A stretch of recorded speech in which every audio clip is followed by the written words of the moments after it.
Thank you, everybody, for being here. Let's give it a few minutes. Let's wait to see who joins. Once again, chatting about Freemasonry. Thank you to everybody who joined this morning, by the way, 10 a.m. We did 46 push-ups. We are still taking part in the Push for Better Challenge, 2,000 push-ups over 23 days. Today's number was 46. The reason being 46% of individuals have reported they consider their mental health to be more important than physical health. I'm not sure if I would say that I agree with that necessarily. In my opinion, if you were to ask me, I would actually say that I think mental health and physical health are connected. They are one and the same. You actually cannot have good physical health without decent or good mental health, and vice versa. Sometimes you can be more healthy physically and be going through challenges mentally. Sometimes you can be going through mental health challenges but be physically strong, vice versa. But I do think both of them are ultimately equally important. Both of them, I think, work together. And I do think sometimes you have a tendency to overlook either one or the other. So instead of thinking about it in terms, at least for me personally, instead of thinking about it in terms of which one is more important, I would rather think about it in terms of each one being equally important. But that's just me. Jason Shank, welcome. Thank you for being here. I hope you're doing well. Plus, there's all sorts of evidence that indicates that if your mental health is well, your physical health is, going to improve or be as well. Or the healthier you are mentally, that corresponds to better health physically, and vice versa. The healthier you are physically, the healthier you are mentally.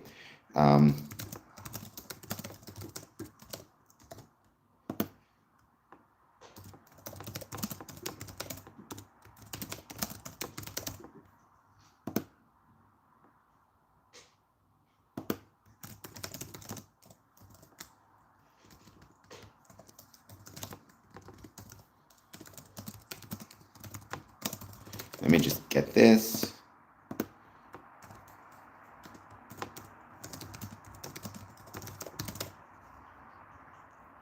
Let's see what people have to say. All right.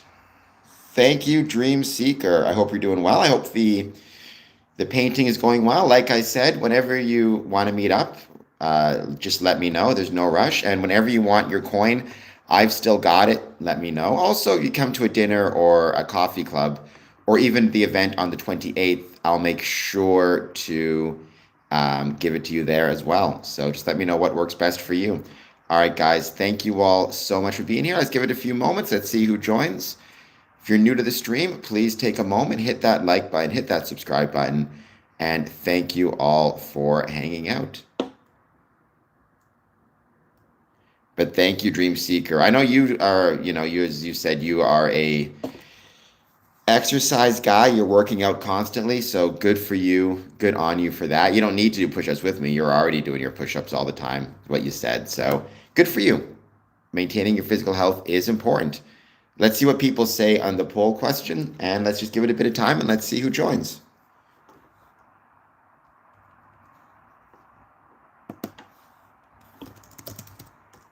Your local Spurs, what is up with you? I'm doing well.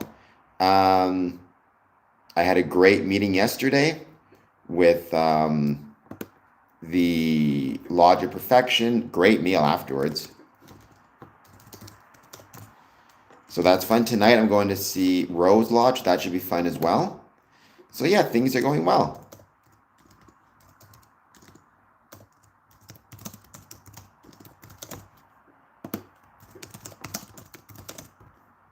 It's going to take a few moments to make a few notes.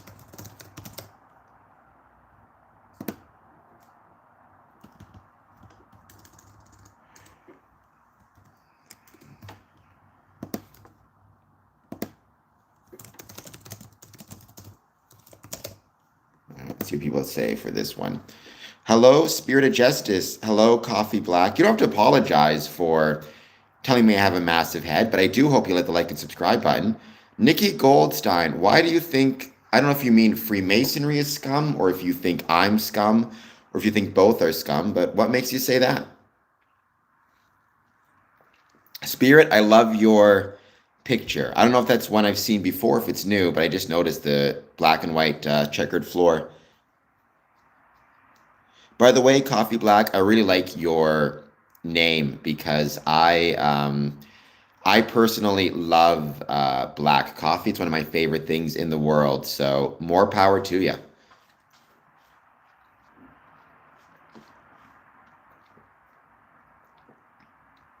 We're just going to give it a bit of time. We're going to see who joins. By the way, this Friday is Friday the 13th. I love Friday the 13th. So maybe what I will be doing is doing a watch along of the Friday the 13th movies just for fun. I especially love number three, number six, and number eight. I think are the best ones. Well, Jack, you're not going to be a moderator, but you can just hang out. Welcome from Iran. Thank you for being here. It's going well. No, I will not be your Valentine because you are hard to please, guys. So if you're hard to please, why would I want to be the Valentine of someone who is hard to please? You know what pleases me though? Hitting the like and subscribe button. So consider doing that. I'm a cheap date. You said hit the like and subscribe button, both of which are completely free. Hello, Gloria. How's it going? Thank you for being here. Please take a moment, hit that like and subscribe button if you're new. I hope that you're doing well. We're going to give it some time, see who joins. I don't have any topics planned for today. Rather, just going to hang out and see who joins and what they want to chat about when it comes to Freemasonry. See, you clearly are hard to please. What would you like to see from my content? Hard to please guy. What would you like to see? Mafia underscore gorilla. I do not live in Syria. I live in Canada. Greatest country in the world. I love it.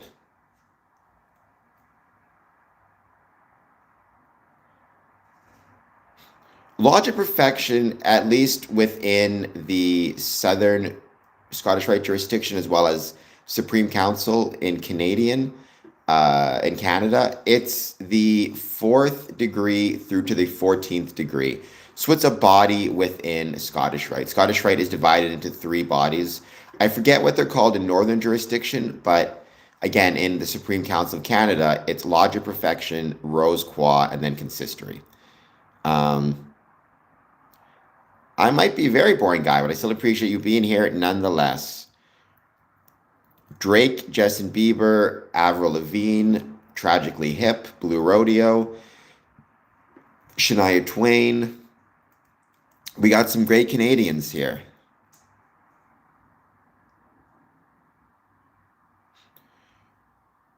Highlander, the way you say that, Rush, absolutely. I'm not quite sure what you mean. Do you mean, because Freemasons aren't spreading conspiracies. There are lots of conspiracies about Freemasonry. I mean, I suppose it's tough for me to answer that because I don't necessarily know, um, like every conspiracy theory about Freemasonry. As a general rule, I would say whether it's about Freemasonry or otherwise, you need to be incredibly, incredibly skeptical of conspiracy theories for a variety of reasons. Um, but I mean, as a general rule, any conspiracy theory that implies, for example, that Freemasons are rich, are running the world, are trying to take over the world, are engaged in illegal or criminal activities, right? Those are not true. So there you go. I guess that's what I would say. More in general, though, I suppose healthy skepticism, I would say, is the best way to approach any of this stuff.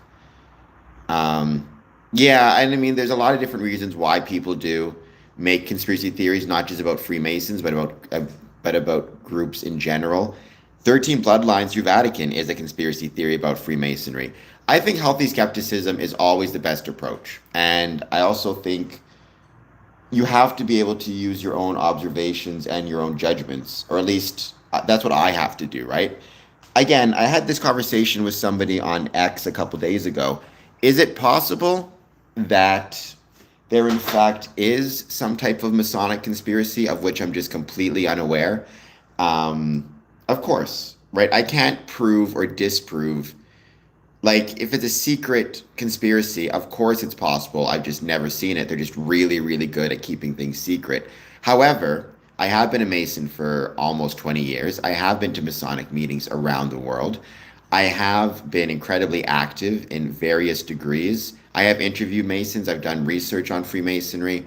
At a certain point, I have to trust my own judgment and my own observations, all of which indicate that there is no conspiracy, or secret cabal, etc., etc.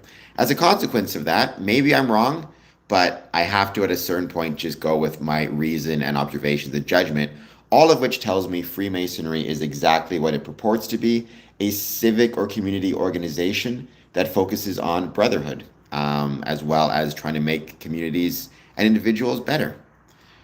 Um, all right, Zoo Prince, come to put you in a timeout. No, I do not. Freemasons don't commit criminal acts, or at least you're not supposed to as a Freemason. Freemasonry, if you were committing any type of criminal activities, you would be suspended from the craft. But it seems like Zoo Prince is a very foolish, stupid person, so we're just going to put him in a timeout. Um, Interesting, 11 votes. What's more important, physical health, mental health? Both are equally important, neither. What's interesting is my assumption is mental health would get a higher number of votes, but it looks like we have 9 votes for both are equally important and 1 vote or 2 votes for physical health. So there you go. So Freemasonry is not exclusive to men, despite what some people think. In fact, within Freemasonry, we have the Order of Women Freemasons.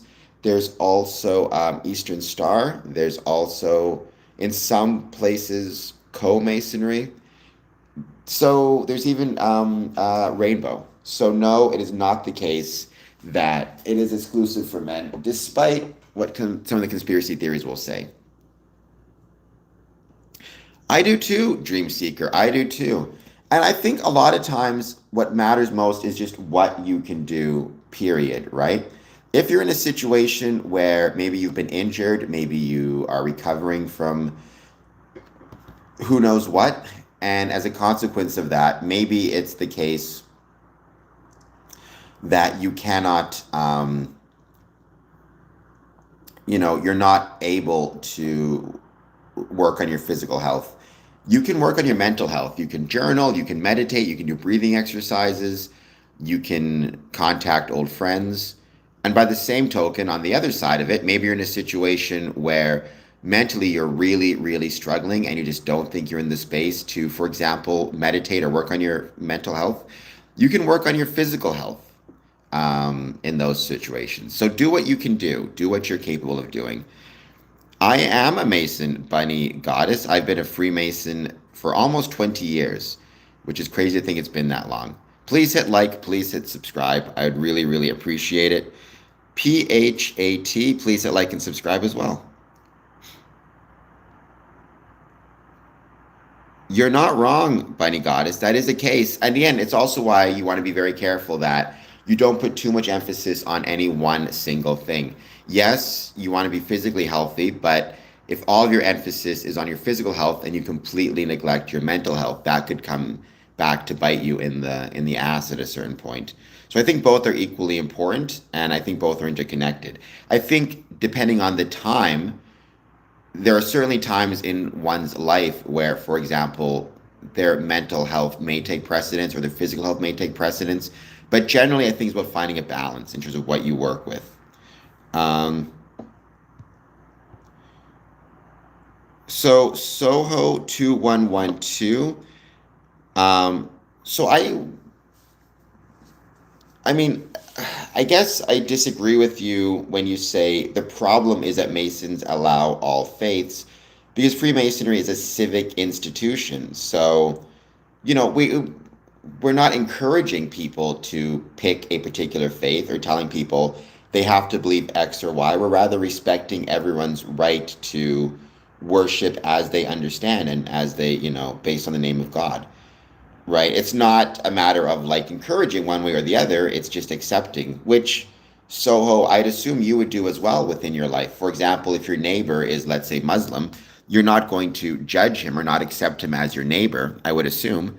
We just take that to the idea of being a brother. No worries, Highlander. Hello, Ryan. Spirit, that's great, and that's a good way to do it. And certainly, I think the more you work on your physical health, absolutely it is the case that your mental health can improve. Mario Thompson. Well, I'm sure I'm not as fit as you are, but I do try to work on my physical health. Just today, I'm doing the push-up challenge. So I got into 50. How many push-ups did I do today? 46. Every day, I'm doing a bunch of push-ups. Certainly, though, I have not been exercising as much as I could. So I got to work on that a little bit more. Well, I mean, I guess my question is, would you support a country that mandates a certain type of faith or a certain type of religious belief, right? Because ultimately, a civic institution is an extension of the civil institutions. It's about community members coming together, right? So it would be wrong, in my opinion, not only morally, but in many ways legally, to tell somebody you can't join this group or associate with us if you are of the Muslim faith or the Jewish faith or Hindu or Sikh or whatever it might be, right? I've never thought that that's correct or appropriate. Um, the world could use more religious tolerance. I used to drink protein shakes. I don't anymore, but I used to like them a lot. I would do them after my push-ups.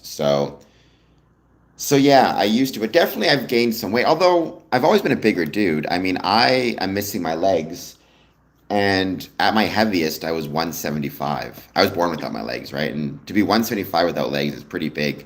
The last 5 years, I've always gone between 150 and 155. So, um, I I live in Toronto, I'm 29, trying to do the military. I have no idea what the military acceptance or military application process is like, but I don't see why you couldn't approach the military and express your interest in joining and just see what happens, right? I don't see why you couldn't do that. I don't know what the physical requirements are like. I assume you have to be in some pretty decent shape, certainly to get through basic training. However, what I would say is it's absolutely, if that's your dream, if that's your goal, if that's what you want, then you should do it.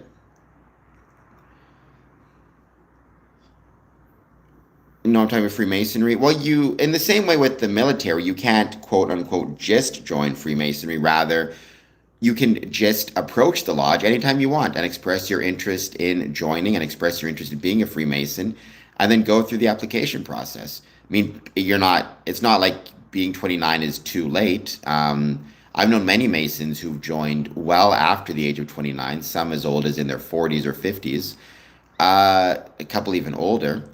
In terms of joining the military, I mean, if you become a Freemason and then you are deployed in the military, you are running into the issue of you may be missing lodge meetings because you're traveling, well, not traveling, because you're deployed overseas, wherever it is. Although there are some Masonic lodges on military bases, but certainly, as I just hiccup 3 times, that's a pretty understandable reason to be missing your Masonic lodge meetings because you're traveling because you're traveling for work or because you're traveling for your profession, because you're traveling for the military, right? So yeah, I don't see why not. 46, there you go. So yeah, 29 is not too old to join the military at all. Well, so Bunny Goddess, the local lodge you spoke to was what would be called AFNAM Masonry. If you want to be involved with Freemasonry as a woman, you can Google and search for the Order of Women Freemasons. They are very popular in England. They have lodges in Canada. I don't know if they have any in Ontario and BC, I know for sure. I don't know if they have any lodges in your area, but that'd be the first place to look. The other option is to look at joining Eastern Star Freemasonry, which is probably in your area. That's for both men and women. And yeah, you go from there. Unfortunately, Order of Women Freemasons is not as prevalent as the Fraternal Order of Freemasons, the one I'm a part of, but that doesn't mean you can't do a search. And heck, if there is no lodge in your area, contact the Order of Women Freemasons and see about the possibility of joining a lodge, that's not within your area. Maybe you can travel somewhere and be part of Freemasonry. There's Order of Women Freemasons in Ontario, Bunny Goddess. I forget the actual cities in which they meet. London, Toronto, I forget the other ones. But hold on just one second. Let me see if I can find the locations. Order of Women Freemasons, Ontario. I did a podcast about it. By the way, Bunny Goddess, please hit like and subscribe. Um, I went to Bogota, user, and it was incredible. Okay, so it looks like Toronto. Oh, sorry. Scarborough, South Oshawa, Mississauga, Jordan, Niagara. So if you happen to be around Scarborough, South Oshawa, Mississauga, or Jordan,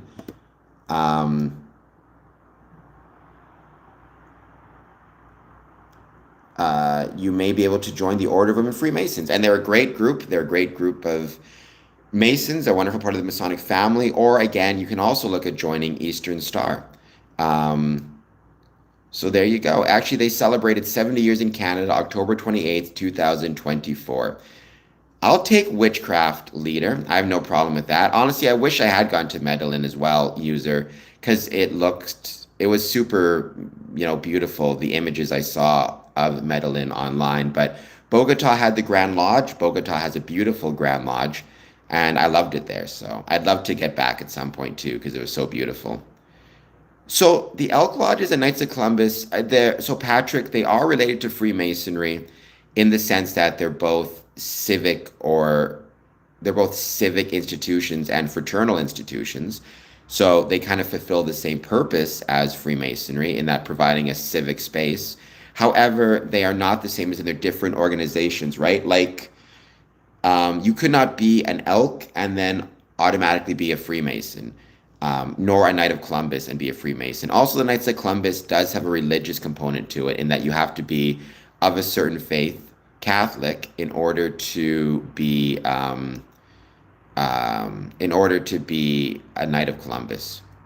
Hello, Orange Diamond. Thank you for being here. Please hit the like and subscribe button if you're new to the stream. We're going to give it a bit of time and see who else joins. So, Bunny.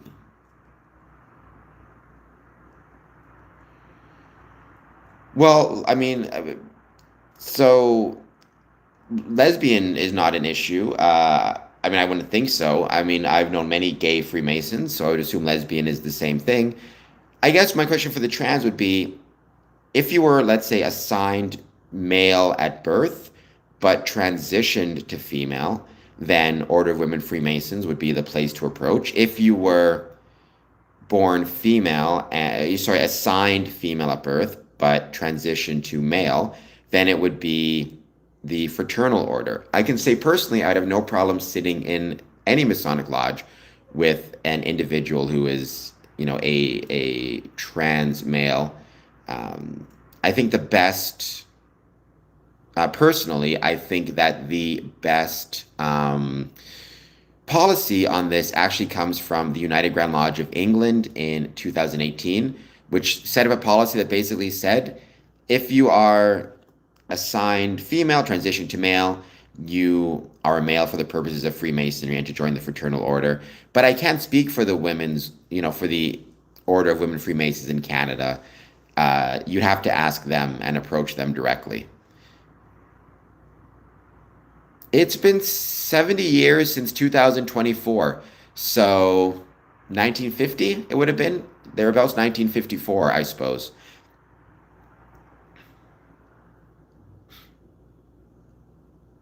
I mean, Bunny Goddess, what I would say is, when it comes to your, I don't know, medical, whatever it is medically, what you choose to disclose or not disclose is kind of up to you.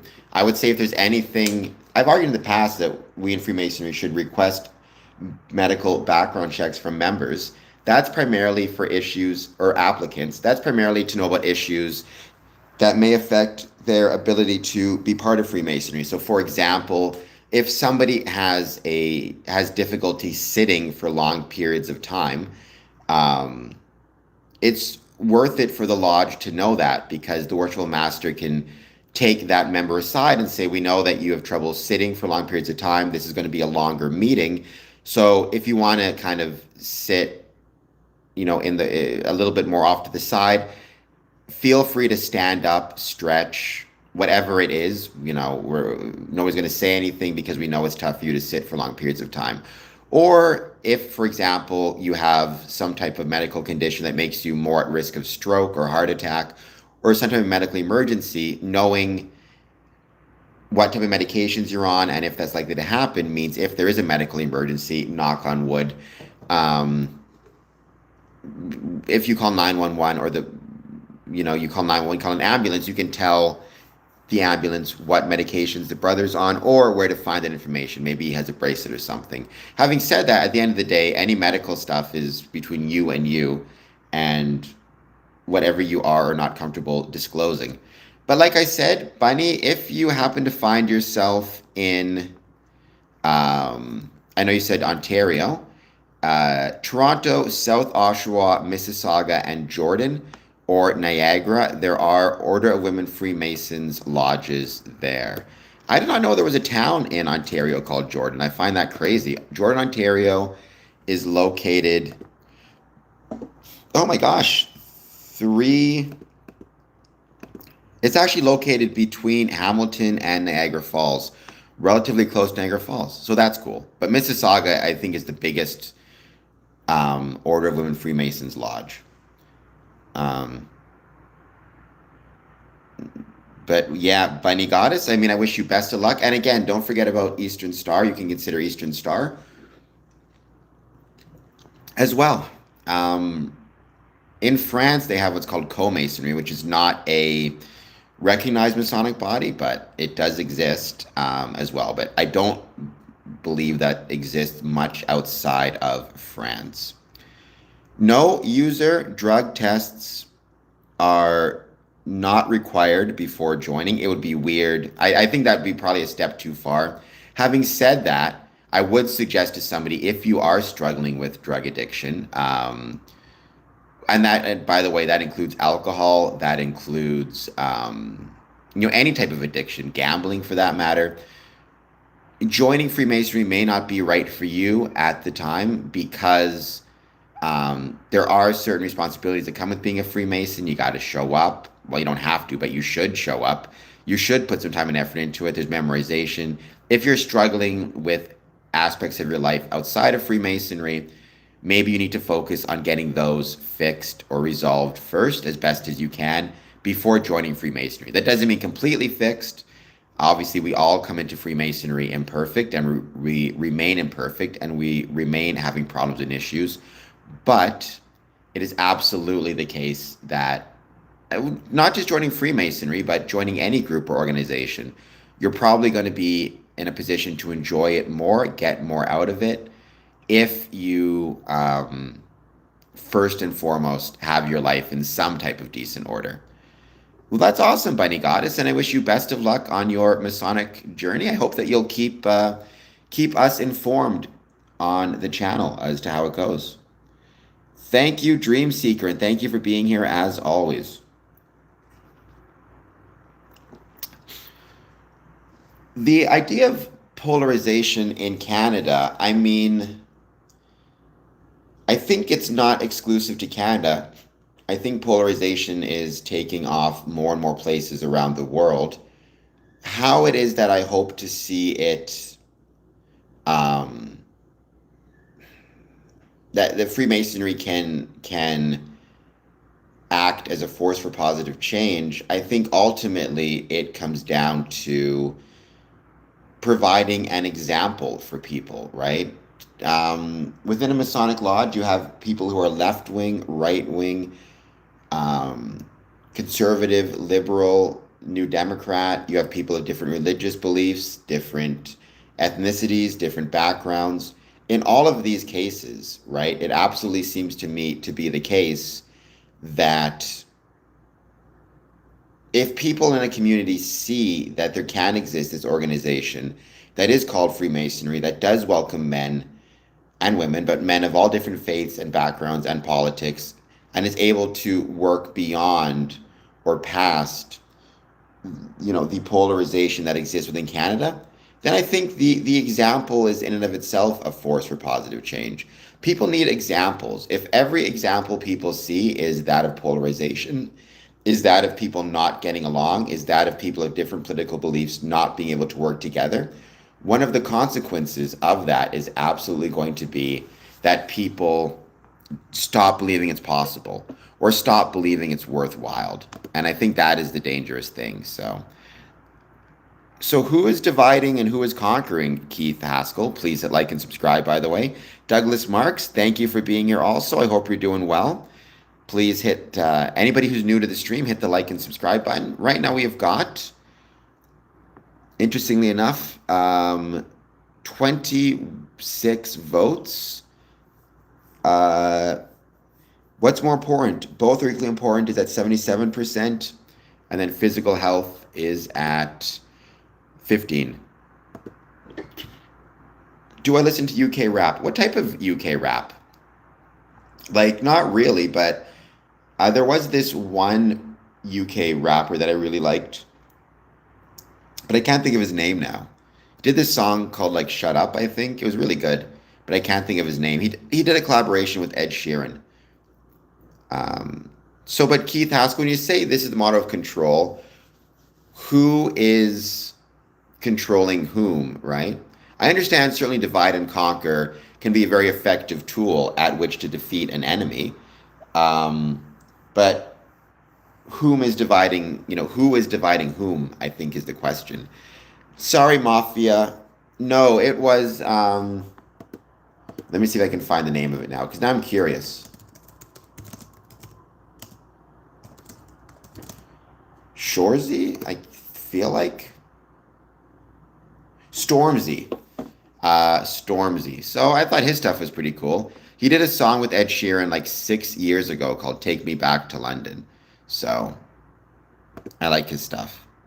Central CC. Well, Order of Chaos can be used within Masonic context. I wouldn't call it a Masonic motto. Certainly divide and conquer has never been a Masonic motto. Freemasonry is about unity as opposed to division. Him and Dr. Dre I'll look up Central C. Where is he from, Mafia Gorilla? By the way, please hit like and subscribe. What is the Hegelian dialect? I assume you're talking about Hegel as in the philosopher.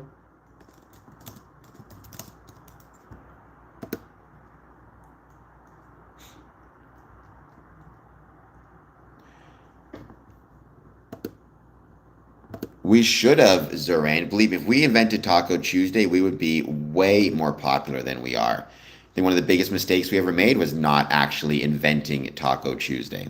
But, we all make mistakes. How is it going for you, Zoran? Thank you for being here. Let me know if you voted on this poll question I have. What is more important and what you picked? You either picked, one person said neither are important. That seems crazy to me. I can't imagine why neither would be important, but okay. I do not know what that means. What is a matching machine? Are you saying my shirt's dirty? This is a bleach stain. It was in the washing machine. Freemasons do not ban washing machines. In fact, most Masonic lodges have a dress code, and you got to show up with clean clothes. Would be, I suppose, an unwritten rule of the dress code.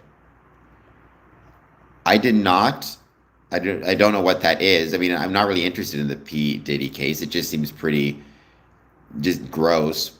Puff Daddy was not a Freemason, despite what some people argue. So just keep that in mind. A lot of conspiracy theorists online have argued that, claim that P. Diddy or Puff Daddy is a Freemason. He is not, nor to my knowledge was he ever a Freemason. I don't know who David Gregan is. Thank you, Roy the Human Billboard. I will take it. Most people think I'm ugly. Who is David Gregan? Although, believe me, a lot of people get mad when you start talking about Freemasonry. I remember I went onto an X space because I was just curious and hanging out and started talking to some people. And there was this one guy on there who, when I said I'm a Freemason, he went to town on me. He called me every name under the sun, basically accused me of being a criminal and trying to control the world and keep people underfoot and blah, blah, blah. For me personally, I just took it as, you know what? It wasn't my space. I didn't create it, so it's not my place to fight back because that's up to the moderators. I just, let him say his piece and then responded, tried to be respectful. If that was happening on this stream, I might have considered a block or whatever it is, but that's me and my stream. That's not if I'm a guest on somebody else's space, then I need to be respectful of the hosts and the co-hosts. David Gregan. Well, I mean, it's easy to get defensive though, Zorain, when you love something, right? Like, I talked about this as well. When people tell me stuff about Freemasonry, right? I have this tendency, like, so when somebody is a conspiracy theorist or says negative things about Freemasonry, intellectually, I can understand why they might say those things, right? I get it. I can understand, like, okay, they don't know any better. They saw a bunch of stuff online. Conspiracy theories help them feel better about the world, help them make sense of the world. Or they're going through an emotionally difficult time and they're lashing out. I can understand that intellectually. However, actually, emotionally, it can cause me to get defensive because Freemasonry is something I love. And when you love something, it's incredibly hard to not want to push back against it. Well, I've been a Freemason for decades and I'm still part of it, and I say it is good. Um, you need to keep in mind a few things, right? Keith Haskell first, they may not actually be coming out of Freemasonry. They may be coming out of what would be considered a clandestine lodge, which is a fake Masonic lodge that claims to be legitimate. And so they may completely misunderstand what Freemasonry is. In the same way, for example, um, I could call myself a martial arts expert and start my own martial arts dojo, but the truth is it would be fake. I'd have no idea what I was doing or no idea what I was teaching. And people then may leave the school and have a very negative sense of what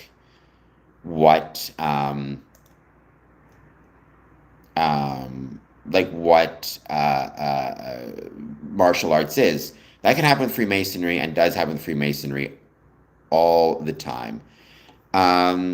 The other thing is they could just be lying and being incredibly, basically grifting, knowing that saying negative things about Freemasonry on social media or online will get them a lot of people, will get them a ton of views and clicks and likes and comments and engagement, or they may be mentally ill and struggling and looking for a boogeyman and going back and finding within Freemasonry something to rail against, even though there's nothing actually there to rail against. They just choose to interpret things in a foolish, negative way because they have reached a point in their life where they're mentally struggling. So there you go.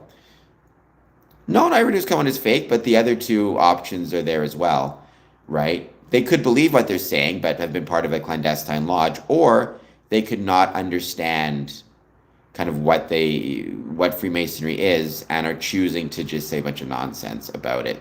Not a bunch of nonsense, but misunderstanding. For example, they may have, I've met people who were Freemasons, went through the exact same experiences I did, but then read Albert Pike and left Freemasonry as a consequence of that because they didn't understand who Albert Pike actually was or what he was talking about, or the fact that he's not relevant to Freemasonry, right? Or I've met people who are Masons, gone through the same experiences I did, and then leave Freemasonry because they're told by people outside the craft that it's evil. And instead of relying upon their own judgments and their own experiences, they choose to listen to someone who believes it's evil. So you need to keep those things in mind. He was not the founder of the KKK, Zoran. That's a myth. He was not. Now, you may be getting confused with Nathaniel Bedford Forrest, who I don't know if he was the founder of the founder of the KKK, but he was heavily involved in it, and he was also a Freemason, and that's an example of someone who's a Freemason not understanding what Freemasonry actually is or what it represents. Jesse Jackson, I believe he's a 33rd degree Mason. I don't know for sure, but I um, believe that he is a 33rd. I believe he's a Mason. Well, there are millions in Freemasonry. That's true. I would say the vast majority are not mentally ill. But what I'm saying is there may be people who join Freemasonry are going through some mental health issues, whether it be mental illness or just mental health challenges. And what they do is then they start to interpret things from Freemasonry incorrectly as a consequence of that. Now, this doesn't just have to be within Freemasonry, right? Like, I used to work in a jail. I worked as a probation officer before that. Sometimes I would work with people who are struggling with mental illness, and they would take something perfectly innocent and interpret it in a negative way as a consequence of their mental illness. So, for example, or just not even their mental illness, it could just be anxiety or issues. Like, I remember, just to give one example, when somebody came into custody, they would have to, if they wanted to see me, I worked as a rehab officer, I worked with people getting released, they would have to fill out a request form um, asking to speak to me. And then at the end of every day, I would have on my desk a whole stack of request forms of people needing to speak to me about housing or employment programs or going to school or whatever it might be. But, at the end of the day, I'd have a stack of like 15, 20. Come in the next day, I'd, start on that stack and try to get it as low as I could. And then I'd have a new stack the next day and it would just continue, right? The problem is sometimes I would get to a point where I couldn't see everybody that day, or there's an emergency, or there's an issue, and somebody's request ends up, I end up not seeing them as soon as I'd like. Sometimes they have to wait a week, maybe even 2 weeks if there's enough requests and if there's enough emergencies that pop up. The point is, when I would see them, they would already have in their mind the explanation, which is, I don't like them, I don't want to deal with them, other people are bribing me, other people are doing this, doing that. And they're interpreting that based on, it doesn't have to be mental illness per se, just their own prejudices and their own biases, their own beliefs that, the world is against them or I'm against them. And they're interpreting actions in that context. Somebody can join Freemasonry, develop anxieties, develop issues, develop stresses and problems, and start interpreting things within Freemasonry incorrectly, or just in a way they don't understand. Again, like the Mason who has been a Mason for years, reads Albert Pike and suddenly reconsiders his own experiences based on this book. So there you go. Thank you, Mystical. We gained nothing from 9/11. I don't know what that means. I mean, I think everybody just, I don't know how anybody gained from 9/11. I don't know what that even means. Certainly, the Grand Lodge of New York, after 9/11, started some charitable efforts for the families of first responders and the families of those affected by affected by 9/11, whether they were Freemasons or not, right?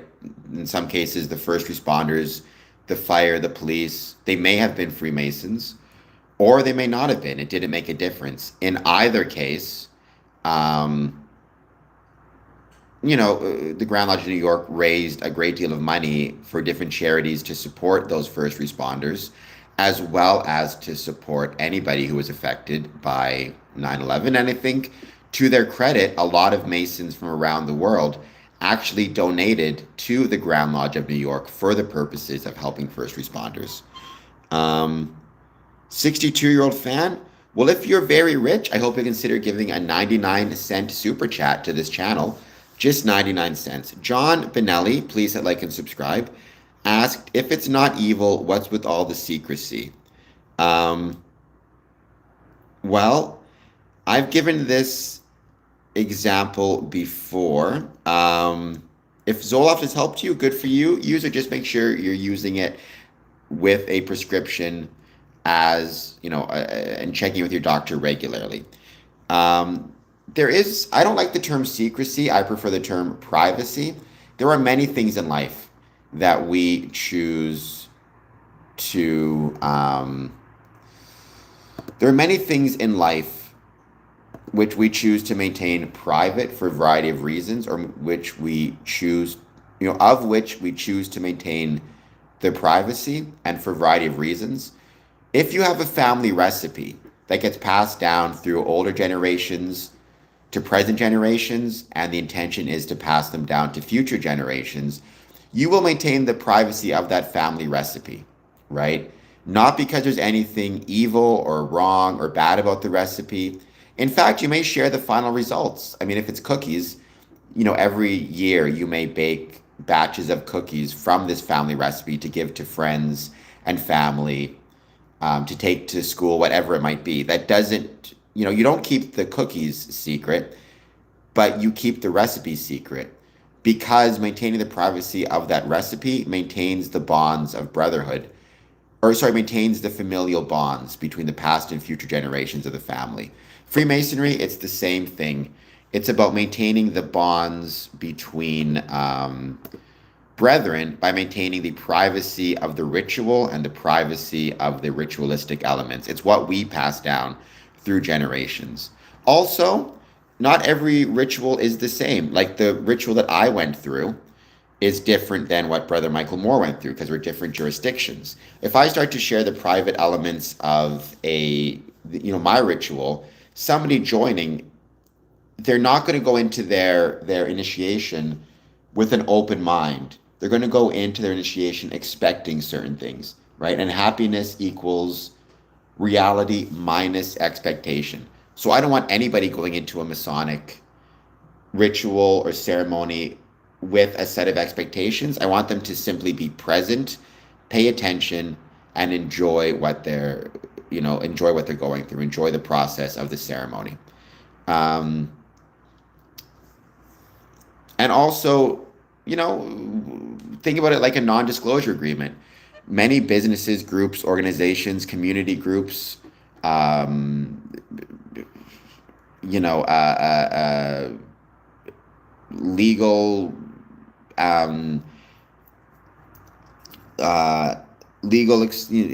I'm trying to think of the word now and I can't. Experiences.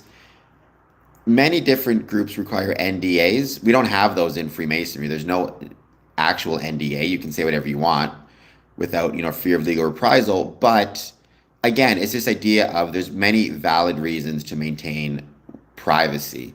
So you need to keep those things in mind.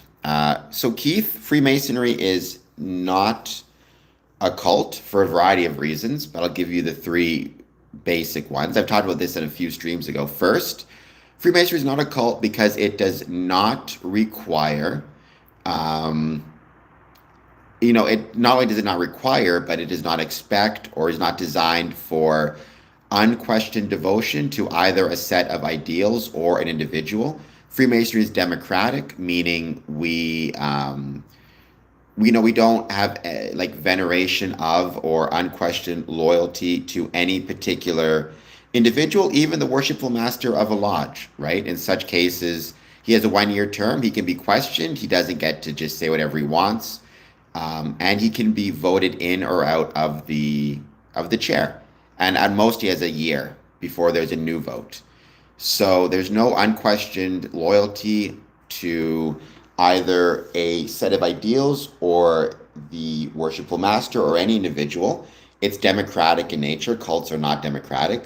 Also, Freemasonry does not try to isolate any of its members from friends, family, employment, or religion. In fact, Freemasonry encourages you to put those things first, whereas a cult will try to isolate itself from, or try to isolate its members from their friends, from their family, from their communities, from their religion. By the way, so will scams. So if you ever learn of a friend who, is starting to isolate himself and not talking about certain things, it may be that he's being scammed by somebody, for example. That's a very common tactic amongst both cults and scam artists. Send me money, but don't tell anybody you're sending me money, or don't talk to anybody about this. That's a very common scam technique. Beyond that, Freemasonry has no dogma, nor does it venerate individuals.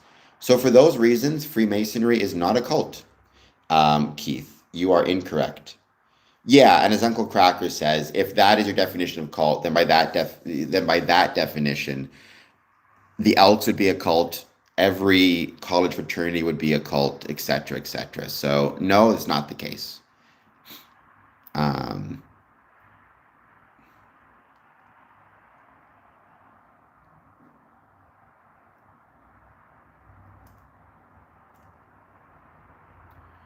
we're going to give it, so yeah, let's get a bit more time, see who joins. I don't have any specific topics for today. Rather, we're just going to hang out, wait to see who joins, and what it is that you want to talk about when it comes to Freemasonry. Any thoughts you have, positive, negative, or neutral, I'd love to hear them. For what it's worth, I hope that Keith Haskell, I was able to explain why it is that Freemasonry is not a cult. If it didn't make sense, or if it wasn't clear, then I can try to explain again. We do not read the Bible in the meetings. Freemasonry is not a religion. We have a volume of the sacred law, which very often is a Bible, but throughout the world, and even within different lodges, you can see a Quran, you can see a Torah, you can see an eagle feather, for First Nations brethren. Certainly, Freemasonry also uses many allegories and symbols or lessons from the Bible, but we also use several allegories and symbols from Judaism, as well as from the Islamic faith, as well as Egyptian mysticism, as well as architectural practices and architectural schools and orders, perhaps be a better term to put it, as well as obviously first and foremost stone masonry and stone Masonic guilds from the Middle Ages. It's ultimately evolved from a profession, the profession of stonemasons. So, well, I mean, Wikipedia is not always the best source. Freemasonry is not Christianity. Plus, I don't think it does say that, to be honest. I could be wrong, but it's been a while since I've looked up Freemasonry in Wikipedia. I can check it out now if you want. I'm kind of curious. Hello, Space Lagoon. I mean, why is mysticism not good? I'm not a huge fan of mysticism per se, in the sense of a belief in the supernatural, but in terms of its symbols and allegories, I think there's value there. I think almost any story, whether it be from Egyptian mysticism or Christianity, if it's told with the right purpose and with the right, and it's heard with the right desires, can be of benefit, even if the story is meant as a cautionary tale. If you hear it in the right way and with the right mindset, you can take that cautionary tale and apply it to yourself.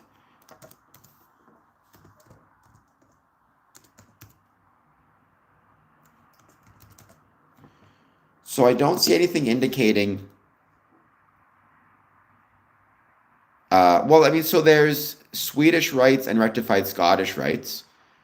But that's not Christian per se. And again, the liberal style of Freemasonry, the Grand Orient of France, does allow for atheists to join as well. So you need to keep that in mind also. I do not know what Ooga Booga means, but I'm so scary witch. Well, let's not be scary anything.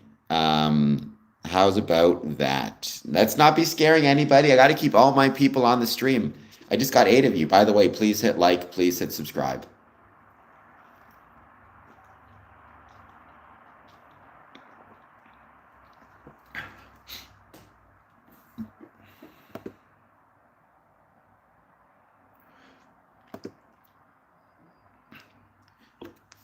No worries, Bunny Goddess, and thank you again for being here.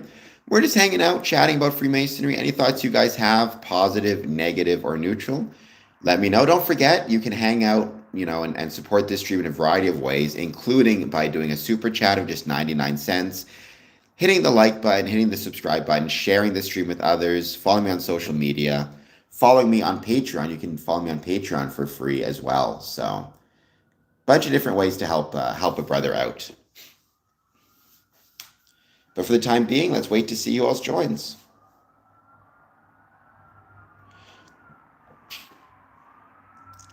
Well, it's not exclusively in France. It is the Grand Orient de France. It's kind of its headquarters. Better way to kind of consider it would be to call it the liberal order. Do non-French Masons. So as a general rule, though, to be a Freemason, you need to believe in a supreme being. However, what I've talked about in the past is the term supreme being is so broadly defined within Freemasonry that very often people who might be considered atheists traditionally can become Freemasons, right? I always tell people don't prejudge. Go to a lodge. If you're interested in joining Freemasonry, but you consider yourself an atheist, still go to the lodge, express your desire to join, explain what you actually believe, like, what your actual beliefs are, and then let the lodge decide from there. Because again, there is a more, let's say, liberal definition of supreme being within Freemasonry than some people realize.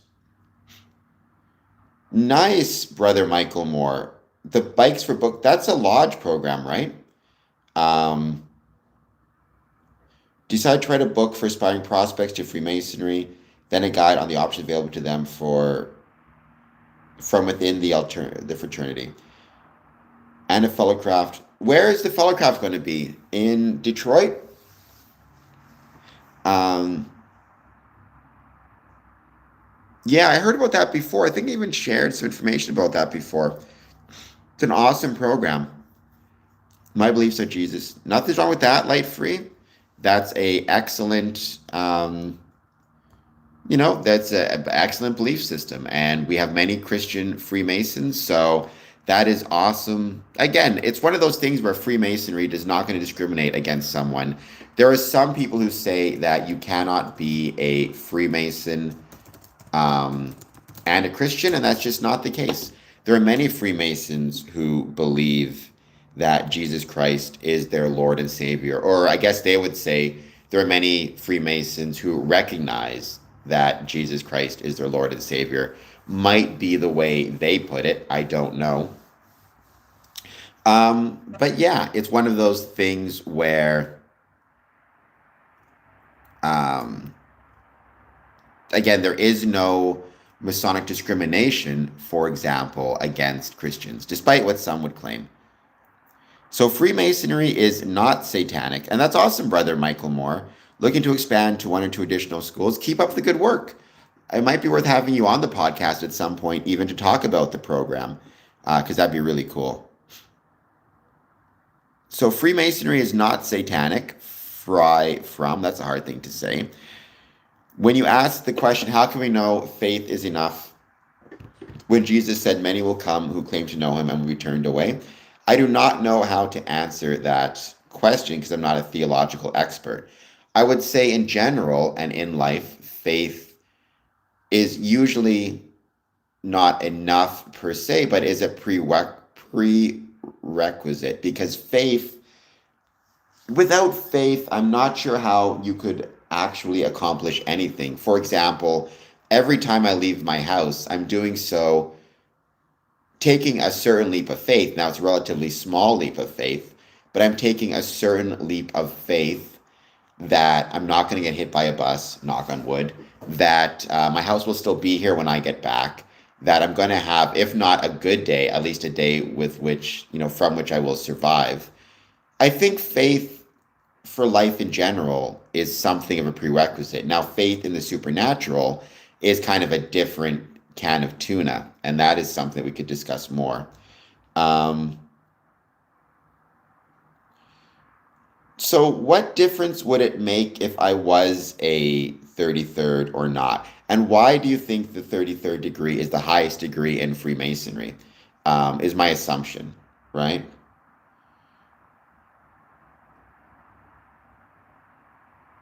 I mean, Bunny Goddess, what I always say is it's not my place to say, talk to, if you do want to join the Order of Women Freemasons, then talk to them and explain what you believe and let them decide from there.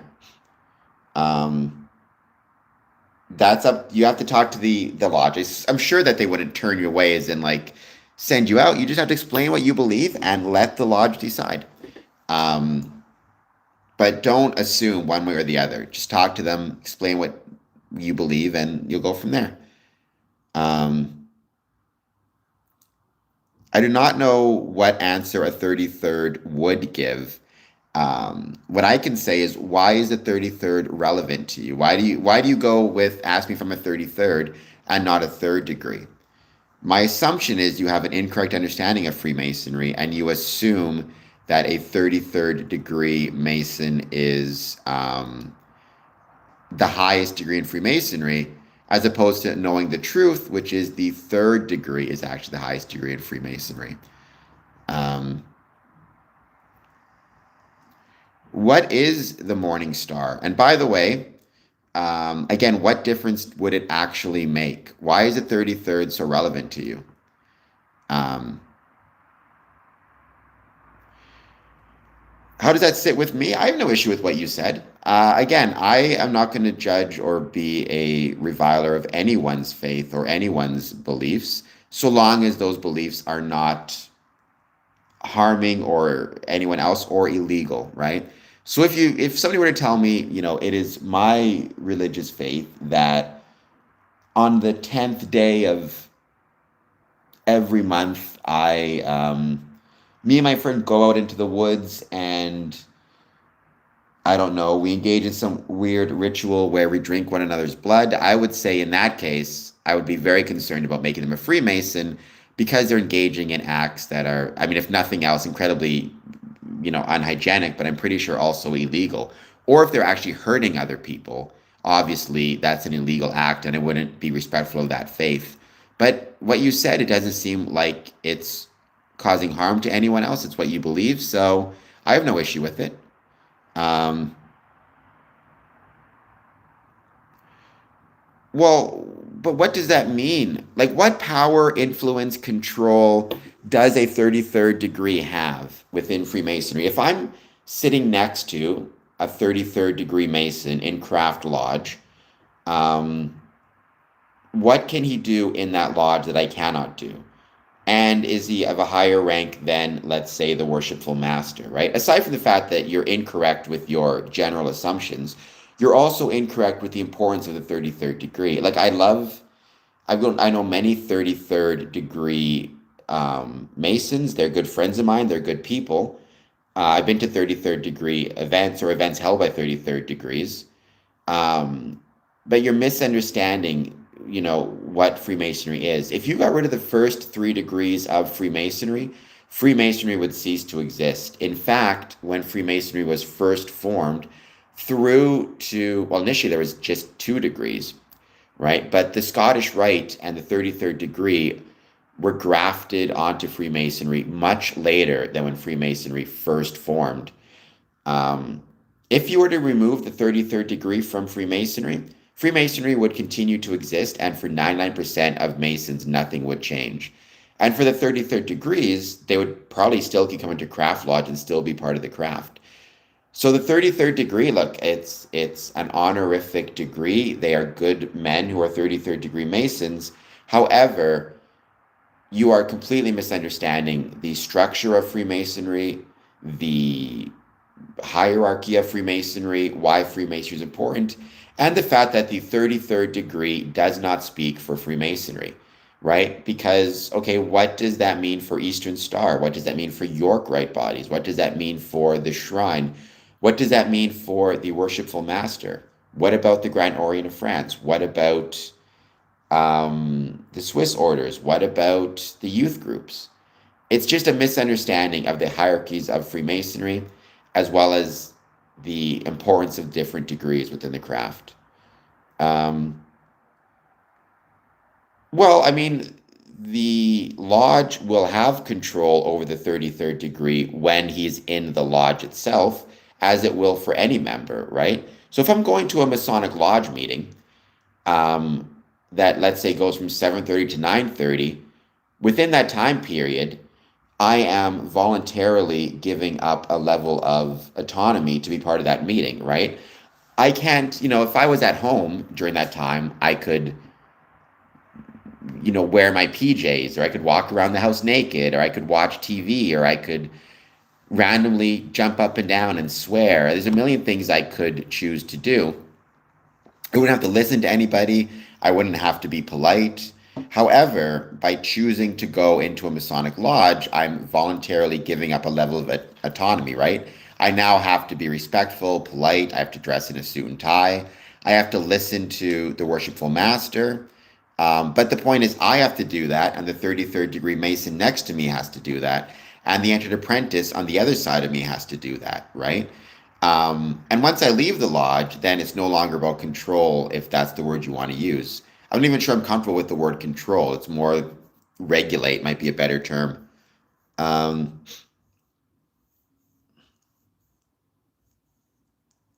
uh,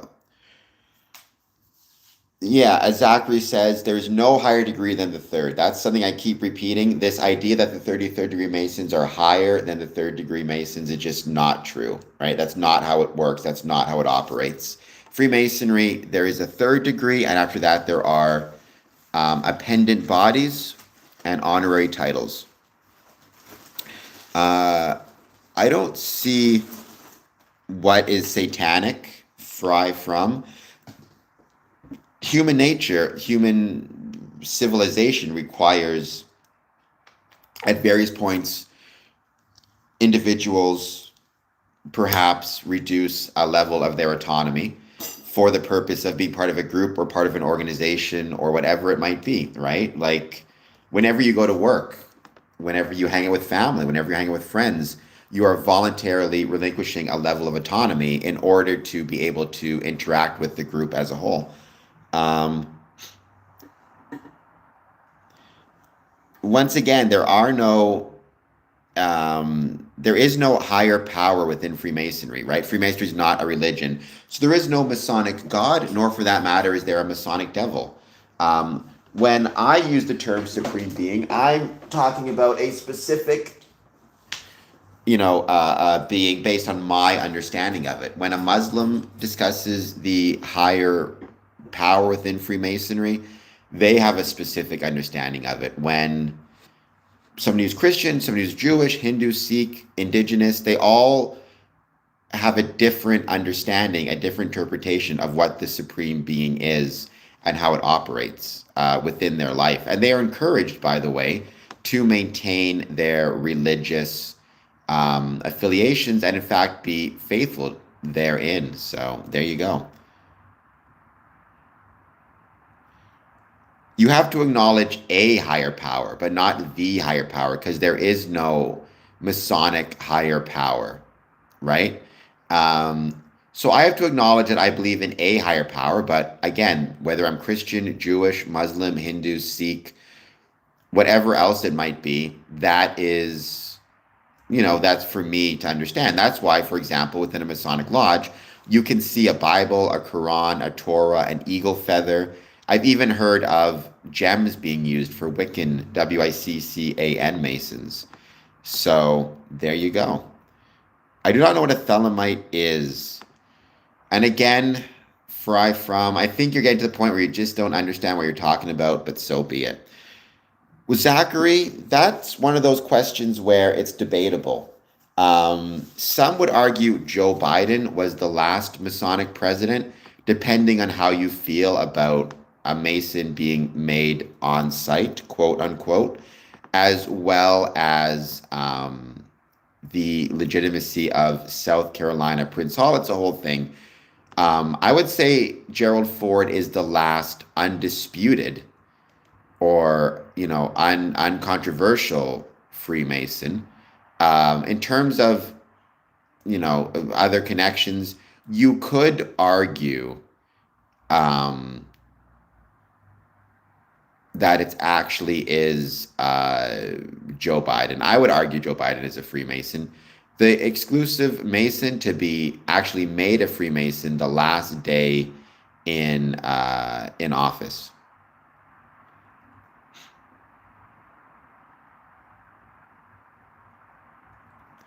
Only he know. Well, I what I know is what I've experienced and what I've observed and what I've been part of for 20 years. Now, I've talked about this before. Of course, it's absolutely the case, as I get some guys driving by, it's absolutely the case that I could be completely wrong. And who knows, maybe when I make it to the next life, somebody will point out to me, oh, here's how you were wrong. However, having been a Mason for 20 years, having traveled around the world, at a certain point, I have to trust my judgments and my observations and what I've experienced, right? Which we all have to a certain extent, I suppose. It'd be very hard to live a life if you're constantly second guessing what you see, and assuming there's some hidden meaning or a shoe about to drop.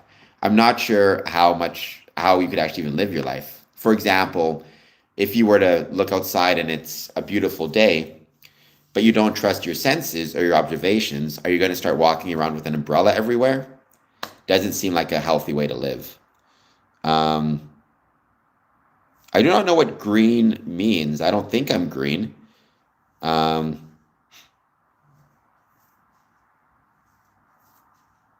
um, well, I appreciate you not condemning me. Many Masons have, found Jesus. Again, I'm not necessarily Christian myself, but I do believe that, one of the beautiful things about Freemasonry is its religious tolerance and the fact that we have Christian Freemasons and Muslim Freemasons and Jewish Freemasons and everything else all kind of not only tolerating one another, but actually working together in a system of religious tolerance and brotherhood and respect to try to create a better world, as well as, to make themselves better. It is, I mean, again, 33rd is a degree within Freemasonry, but it's not the exclusive Masonic degree, nor is it a degree that informs the others, right? If you, for example, join York Rite or join the Shrine or remain as a craft Mason, you are never going to, have any involvement with 33rd degree Masonry other than you may know some 33rd degree Masons. It's kind of like when people talk about Albert Pike as being somehow important to Freemasonry. It's, Albert Pike provided philosophy and ideals on Freemasonry, which are interesting, but for the majority of Masons, Albert Pike will never affect their Masonic career one way or the other. Um,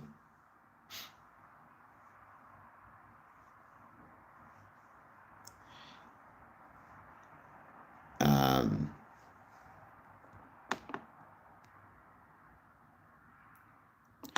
Tolerance of evil is evil. Will they tolerate? Well, no. So as I said, right, when it comes to my view on the idea of Freemasonry and religious tolerance, so long as your religion is not, um, your religious beliefs are not leading you to commit any criminal acts, right? Because you have to be a citizen first. So if somebody came to me and said, my religion requires the sacrifice of humans.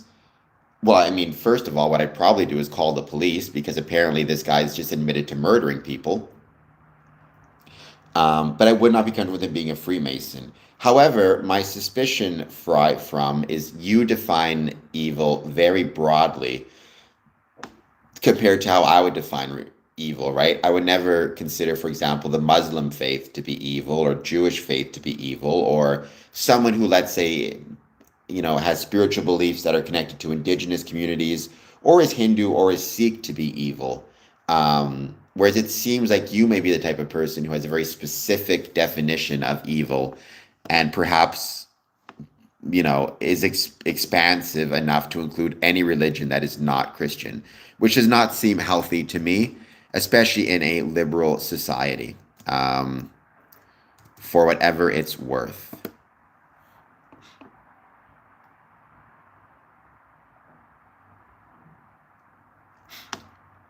I would definitely not agree with that, Zachary. Um, the ritual, I mean, again, yes, the ritual leads to symbols, stories within the Old and New Testament. However, it also leads to symbols and stories found from architectural orders, stone masonry primarily, and stone Masonic guilds, uh, liberal arts and sciences, education. Um, I'm trying to think of all the other things now off the top. Stoic philosophy, Enlightenment era philosophy.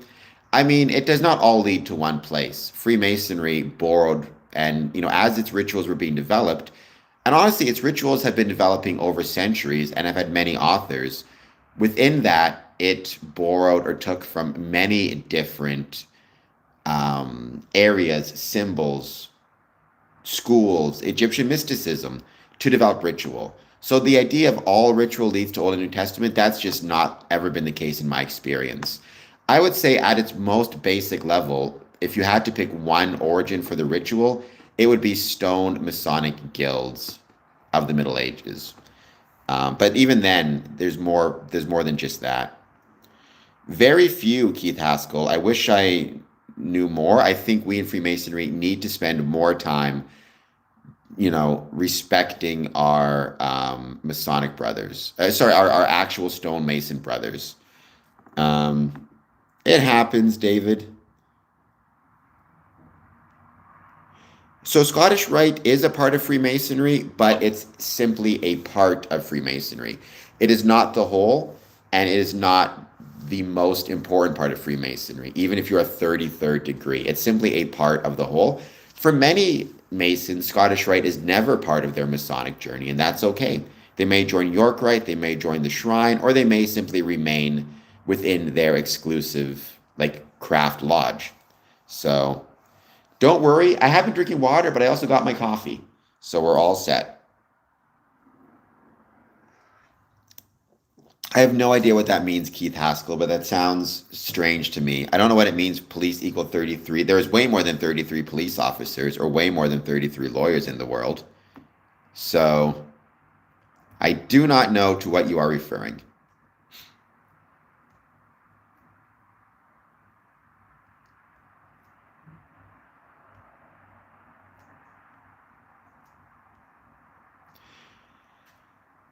Do you mean if you type in 33, it if you type police into a gematria calculator, it comes out as 33? I don't think that's true.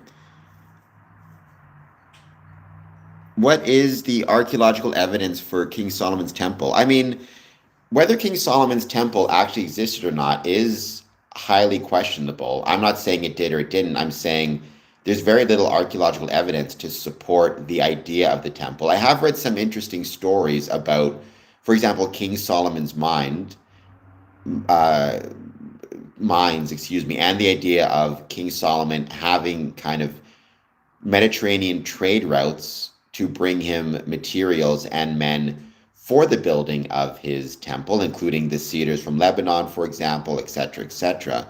But I don't know if there's ever actually been definitive archaeological proof that King Solomon's temple existed. We got hearts in the chat. I don't know if that's you, Josh, or if that's my good friend Smokey the Clown. Um, I don't think the temple is still there. I mean, we know for sure there's been a second temple, or we know for sure there's been at least one temple that was, erected and during the time of ancient Rome, I think, but also destroyed by the ancient Romans, I believe during the Emperor Hadrian's reign. I could be mistaken. Then there's the biblical, theological, historical, potentially story of the first temple, which was, I believe, like 1,000 years before that. I could be mistaken, built by King Solomon. Whether that temple actually existed or didn't, we don't know. I think, to my knowledge, the archaeological evidence is fairly inconclusive, whether that one existed or not. Well, there's things within Freemasonry. It's not about higher levels or lower levels, right? That's not the way to think about it. there are things within Freemasonry, like nobody knows everything about Freemasonry because there's so much history, there's so many different orders. Like you can be a 33rd degree Mason and have no idea about anything within the York Rite, about anything within the Shrine. No idea about the ancients versus the moderns. No idea about what happens in Demolay or Rainbow or Eastern Star. You can be a part of the commandery and know nothing about Scottish Rite. Like it's not. It's just Freemasonry has. And then you get into Prince Hall, and then you get into recognition, and then you get into the buildings and the history of the buildings. Like I to be a Freemason is to be a lifelong learner, and there's always more to learn about Freemasonry. That's a beautiful thing about it. That's the thing I love about it the most is the fact that there's always things to learn. I think it's really, really cool. Um, I mean, I would say, Fry, I don't believe King Solomon's temple is still in existence.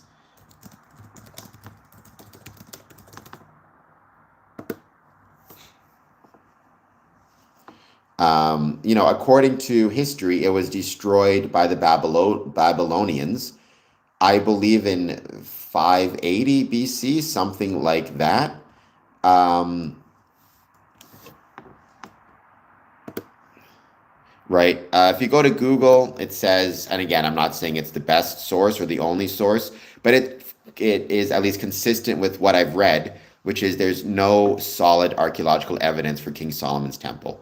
Again, that's not to say it didn't exist, but I think you're getting confused with the first and second temple, Keith. Um, well, I don't think Aztecs are evil, but I think the practice of human sacrifice is evil. That doesn't mean they are evil as a society or as a whole. In the same way, I don't believe the ancient Romans were evil, but gladiatorial games, I think, are evil. When you're, sending people in to die, I think slavery is an evil practice, even though the Romans practiced it. So, you can have within a society evil practices, um, or at least immoral practices, but that doesn't mean the society itself is evil. Human beings are complicated. There's good and evil within all of us. But again, if somebody's, when I talk about the value of religious tolerance, if somebody were to say, for example, my religion requires the sacrifice of humans every 2 weeks or every year or whatever it is, my answer would be that's not an acceptable religious practice, not a tolerable religious practice. Um, Hey, but in fairness, don't knock Fry too much because I've been debunked on this channel. For example, and if you go back, you can find this. For years, I would always say the Illuminati were founded in 1777. They were, in fact, founded in 1776. So I got that wrong a bunch of times on the stream. And you could say it's just off by a single year. However, a year makes a difference, right? So I got that wrong. I also used to always say, and I'm still on the fence about this, that King George III was a Freemason. He was the king during the American Revolution. It seems like more and more evidence is pointing to him not being a Freemason, despite the fact that the Square magazine said he was, and the fact that his portrait was hanging in United Grand Lodge of England's hall and was painted by a Freemason. So there you go. Um, it's possible to be wrong, and so be it. The biggest thing is when you are incorrect, you admit that you're incorrect and try to move on from there. How was your experience, Gazer, hitting the like and subscribe button? Switzerland. It's great to have somebody from Switzerland here. Please hit like and subscribe. Let's see if we can get myself up to 3,520 subs. Would be much appreciated. I hope everybody also is doing very well, and thank you all for being here and hanging out. But yeah, the implication is there is no archaeological evidence at present, at least no solid archaeological evidence.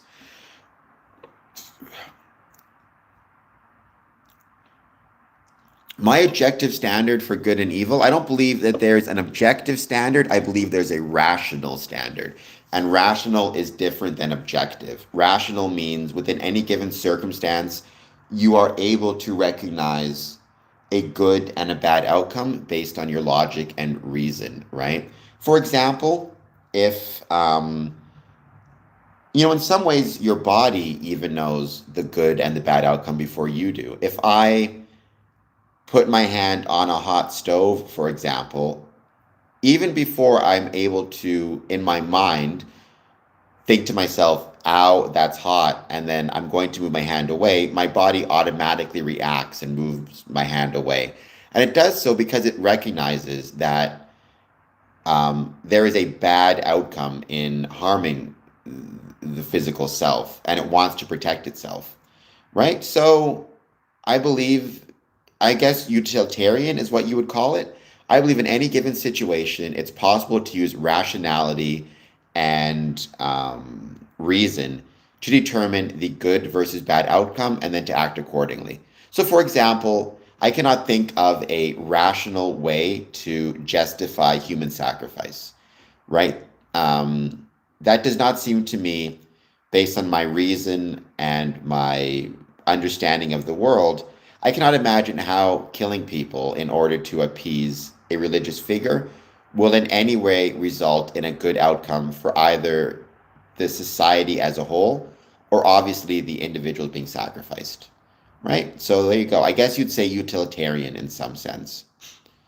A good example of it, one quote I always really liked, it's come from Stoic philosophy, said, the good is living in accordance with nature. I always really liked that as a quote. And I think it is possible to live in accordance with nature based on rational understanding of the world and the universe. Well, you're still here, Fry, so, maybe you don't want to stick around anymore, which would be perfectly fine. I mean, I would not say that's the case. I would highly question that, Fry, from.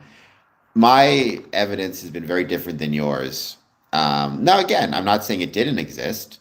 Very likely it could be a situation like the Iliad, where for many years, for in fact centuries, the assumption was that Troy, the city of Troy, was a myth and not real, and was, a mythical story recorded in the Iliad. And eventually, a German architect was able to actually find the city of Troy. So maybe there will be archaeological evidence at some point coming up which will demonstrate or confirm that it existed. But as of right now, I'm not comfortable saying it is a historical fact. I'd rather describe it as a mythical or theological fact for the moment. I believe in rational morality, not objective morality, which is slightly different for whatever it's worth. Who are the scholars who disagree with me? I'm not saying, I've never read any. I mean, I suppose biblical scholars may, but I'm not sure which scholars or to which scholars you are referring.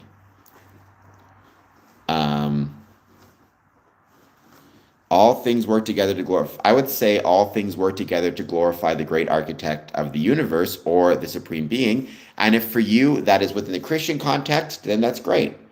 I think rationality is a reflection of the objective good. I do too. But I don't like the term objective. I prefer the term rational because I think very often the term objective implies that there's a single way to measure something, whereas rational, you can have multiple ways to measure something, but they can all nonetheless be rational or correct, right? It's kind of like relativity in a sense, right? If you look at Einstein's theory of relativity, one of the things it did is it removed the necessity for a privileged place of position or an objective observer. So, for example, if you're on a spaceship and you're traveling past Earth, from your perspective, if you're going at a constant speed, you could argue, you can make a calculation in which you are stationary and the Earth is moving at a constant speed past your window. And that would be just as rational and give you just as legitimate a result as a human being on Earth who calculates the spaceship is traveling at a certain speed. So there you go. Um, Maybe mystical. Again, what I would say though is how people understand that single, omniscient, omnipresent God. Again, you could be Muslim, Christian, Jewish. I'm not going to say one interpretation or one understanding of it is more correct than the other. Well, if he is watching, Eduardo, I hope he hits the like button and the subscribe button. I very, very much hope that is the case. I hope everybody watching this can hit the like button and the subscribe button because we are rocking out almost at 3,520 subs. I'm just two away. I don't know what zesty vibes means, but I'm a zesty fellow.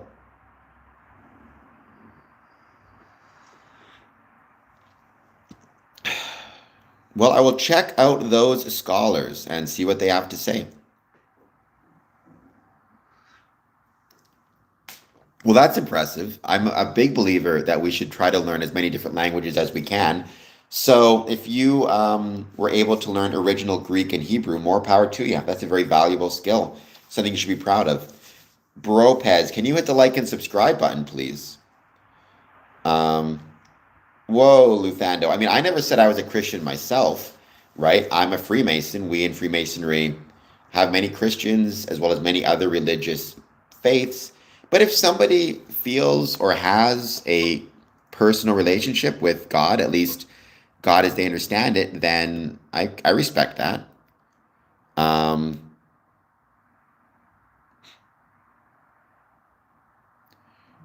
Well, I mean, I just use that to confirm. I've done some of my own research outside of Google AI, a few different magazines. I actually did a podcast episode about it a few years ago where I can't think of the name of the articles now, but I read a couple different articles about King Solomon, asking the question whether King Solomon existed and whether his temple existed. I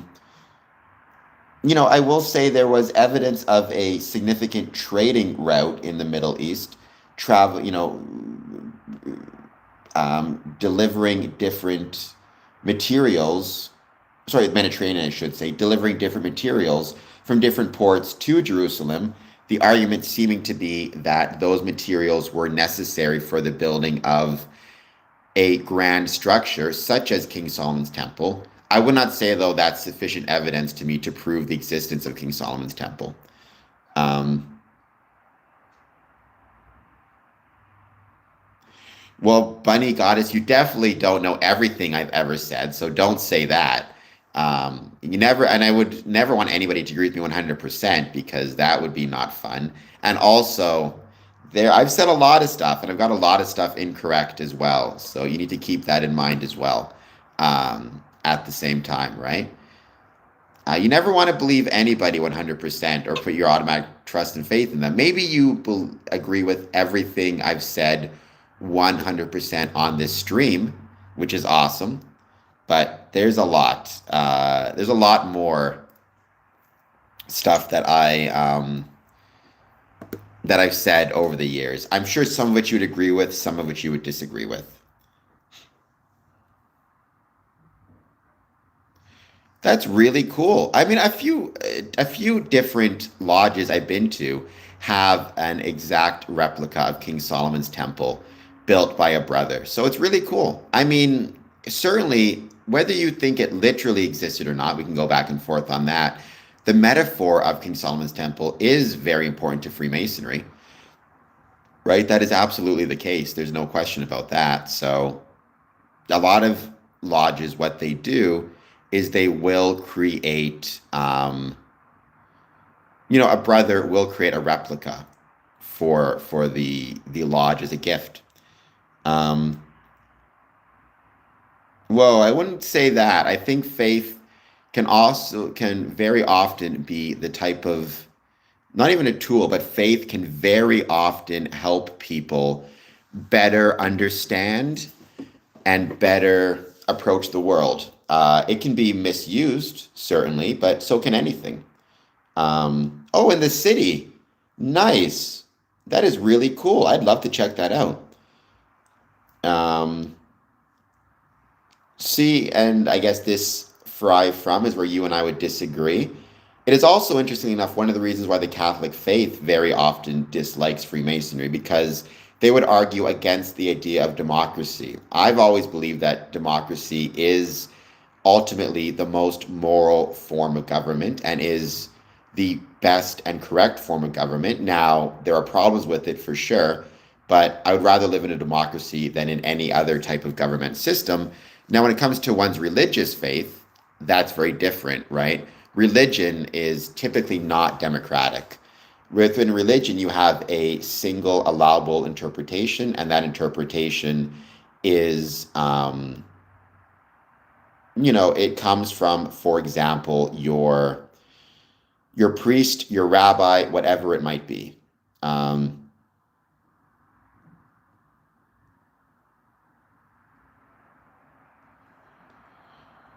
I tend not to put people in timeout. I will put people in timeout if they get annoying, but annoying to you, Bunny Goddess, doesn't necessarily mean annoying. Though who's the moderator who's preaching death fear cult? Or is it mystical? That's fine.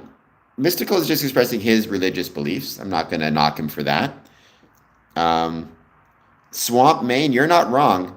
That's also true.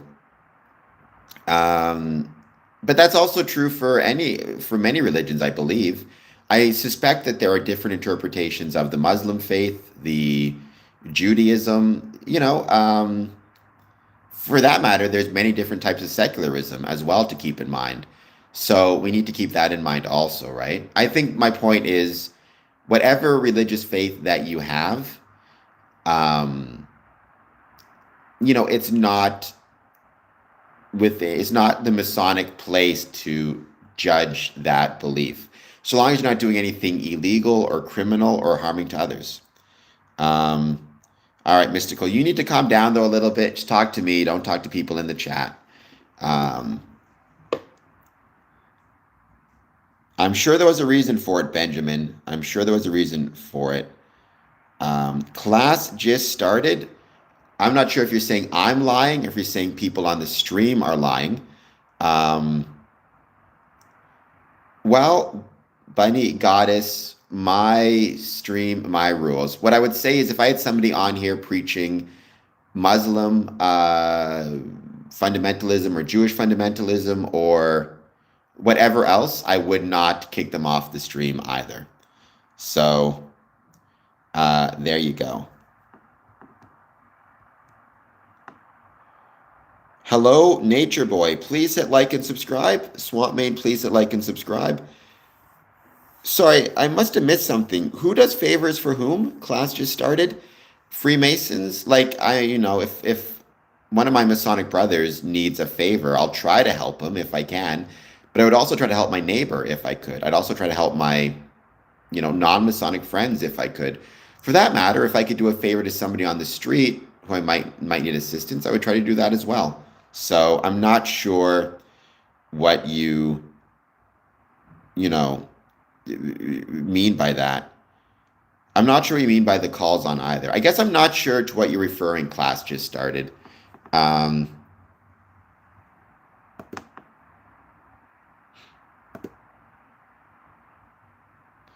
Typing so YouTube don't block. Well, hello, Crank. Thank you, Freemason Courtney, as well. That's incredibly kind of you. Oops, as I mess up the chat. Let's give it a bit more time. Let's see who joins.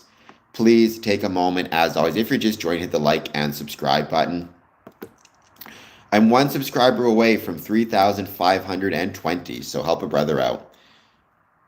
I also, sorry, class, I think you don't know what you're talking about. Again, if I was part of a football team, wouldn't I do favors for other teammates, for friends? Like, I guess what's the issue of doing favors for a Masonic brother? Now, if you're implying that the favors are illegal or immoral or wrong, that's different. I would never do a favor for a brother if it was something that was illegal or was harming to somebody else. In such cases, I would go to the police.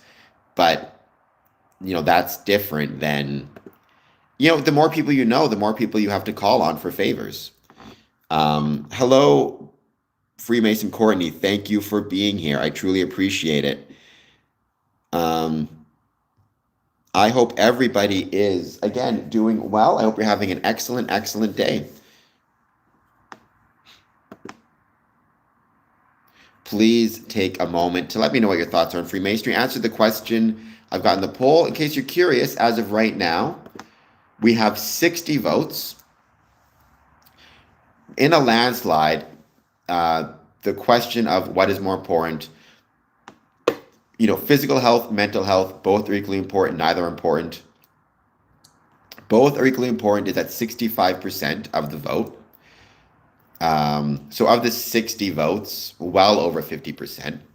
Physical health, neither are important is at 17%. If you think neither are important, then I would be very concerned for your health, both physically and mentally. 10% is at physical health, 8% is at mental health. So, Nature Boy, as a general rule, no, lodges will not pay for your suit and garments. Having said that, when I joined Freemasonry, it was a long time ago, I had very little money, and the lodge did actually pay for my first tuxedo, which is very nice of them. I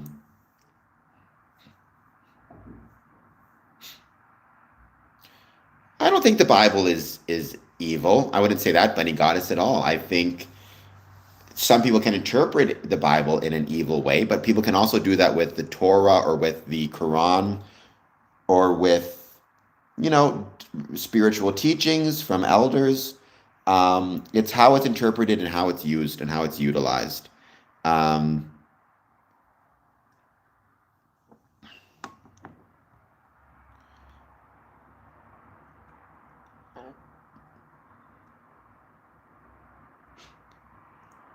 I mean, it's always, you have to be really careful with, to my knowledge, if, when you're getting blood transfusions, I'm a blood donor, I've donated blood several times. You absolutely have to be careful, they test the blood and they do all the blood testing and stuff to make sure they're giving it safely. Having said that, I'm very sorry if you received blood that was either improperly tested or whatever it is. My advice to everybody, though, is always to donate blood. You never know who will need it or when it will be needed. But obviously, as part of the blood donation process, always be honest when answering those questionnaires. Even if there's something that embarrasses you, it ultimately is better to just be honest. Being honest is always the best approach. I don't know why you would get horse blood. That is weird, Fry from. That seems very unlikely to me. Of course, you can bring in a box of donuts to lodge. I'm sure they wouldn't complain at all about that. You can also hit the like and subscribe button for the record. Yeah, but countless good things as well, Bunny Goddess. It's a bit complicated, right? It's a bit complicated. And also, the good things that it does are probably not being recorded. Like, I'll give you an example, and you'll see how this fits in with the Bible in just 1 second, or this discussion. But I used to tell this story of when I worked in a jail, because a lot of times people would struggle with understanding whether or not they were making a difference or making the world a better place. And I gave them this story to these guys about this musician who was performing at a bar for like 3 or 4 people. That was it. And he was probably thinking, what's the point of doing this? What he didn't know is while he was performing, a lady walked by the bar, and she had been walking and she'd been planning to take her life that evening. But anyway, she walked by this bar and she stopped, and it just so happened that the guy who was performing her favorite song. And so she listened to that. and then she decided it was a sign, and then she turned around and went back home. The point is, the good of that moment, like, I heard the story. I don't know how the story came out, if she told people or whatever it is. But he probably had no idea. And most people didn't have any idea about the good that he had done that evening. For a lot of people, for example, they may struggle with their lives, they may have mental health issues. Then they pick up a Bible, and then suddenly not suddenly, but they're able to find hope or find purpose. They join a church, whatever it might be, right? There are probably, I would guess, hundreds of thousands, if not millions of examples like that never get recorded, never get mentioned, right? Because it's easier to record atrocities.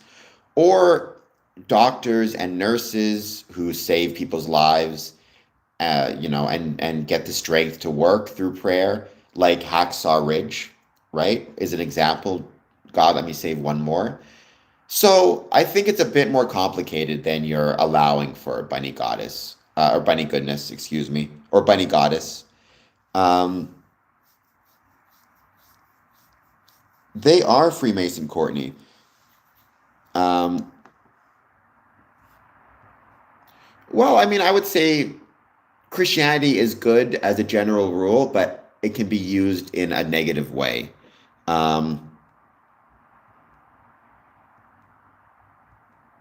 do they give you, they actually, in some ways, they do give you homework. In order to advance through the degrees from the first degree to the second degree to the third degree, you absolutely have to, pass the proficiency, which includes memorization as well. So, yeah, that is the case. Um, well, Bunny, I can understand different things upset people in different ways. Having said that, if somebody comes on the stream and says, believe in God or you're going to hell, I'm not gonna ban them. I don't necessarily agree that it's as simple as that, or that there's a single way to ensure salvation. But that's a different thing than saying, I'm going to knock somebody for saying that, or put somebody in a timeout. Although Mystical does need to calm down a little bit, because Mystical, there are probably many different religions represented in this chat, just as there are many different religions represented within Freemasonry. Um, there are bad and good people everywhere, which you can restate what the Bible says. My point is, the Bible might not be, for you, the Bible might be the ultimate, the be all end all in terms of an authority, but for others, it may not be. Um, well, I'm not a theological expert. I should probably leave that one to the side. Um, but I think he did say something like that, to be honest, Bunny Goddess. Having said that, again, not a theological expert. Freemasonry is not a religion. We need to always keep that in mind. When I'm talking about Freemasonry, it is with the understanding that there are many different religions represented within Freemasonry. One of the reasons that Freemasonry is not a religion is because it makes no promises of salvation or threats of damnation. So if somebody were to tell me that they are going to be getting into heaven because they're a Freemason, or if somebody were to tell me that they're going to hell because they're not a Freemason, they are not understanding what Freemasonry is. If you have any questions about your afterlife or the afterlife, or where you're going after this life is over, in those circumstances and in those cases, what you need to do is you need to speak to your religious leadership.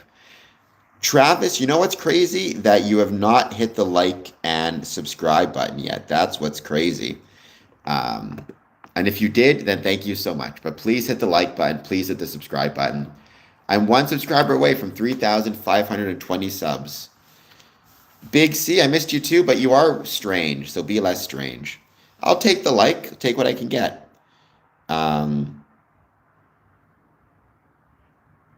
Well, Bunny Goddess, I would say that's not the case. Obviously, everybody can form a relationship with their understanding of the Supreme Being, whether it's God or whatever it might be. So, I would keep that in mind. Um, well, thank you for being nice. Um, well, I mean, the writers of the Bible, I know the New Testament, it was the apostles, right? I forget the name of the apostles. Now, the Old Testament, I don't actually know if we know the names of them, the writers. So, hello, Jordan Rides. Please hit like and subscribe. Um, well, sorry, Big C, but sometimes you get kind of weird on this stream. So try to always keep it down a little bit. Um, well, don't do weird stuff on the stream or say weird things sometimes, and you'll be okay.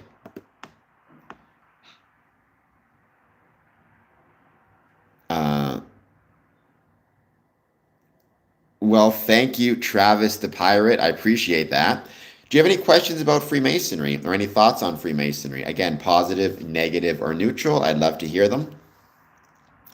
I'm going to be ending this stream in about 7 minutes or so at 3 p.m. So, see, like calling me Big Daddy is a weird thing to say, for example.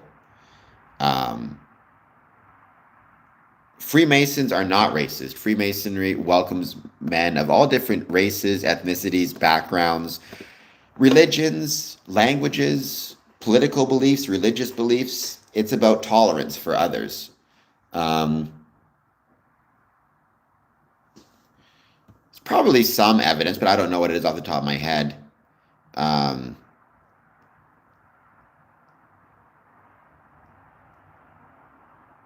all right, Jubilon.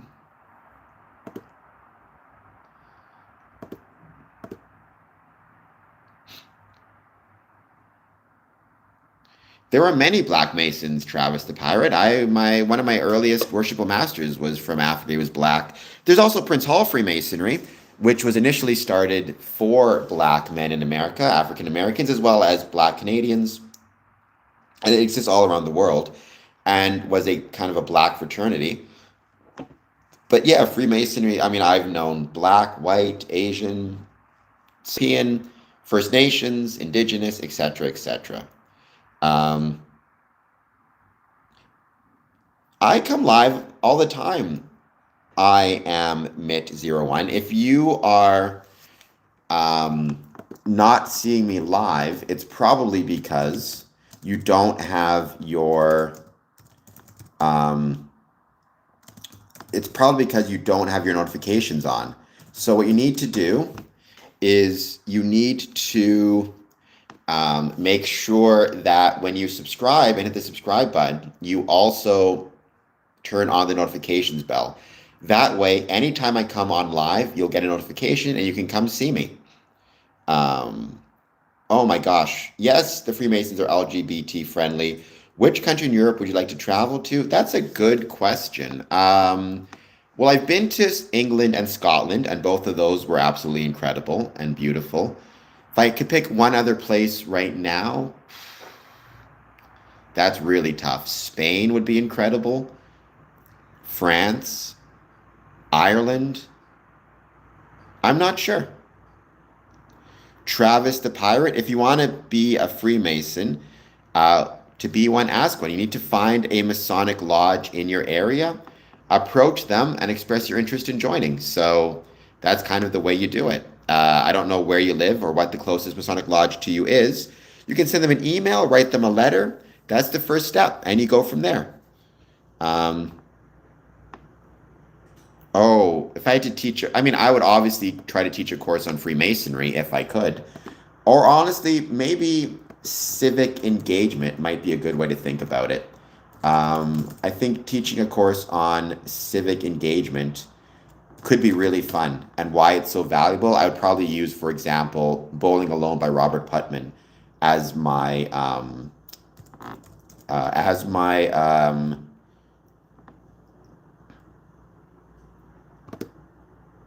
uh, whatchamacalls it. I can't think of the word now. As my like syllabus or as my course outline. So yeah, there you go. All right, Big C. Put you in timeout. Don't be writing me love poems.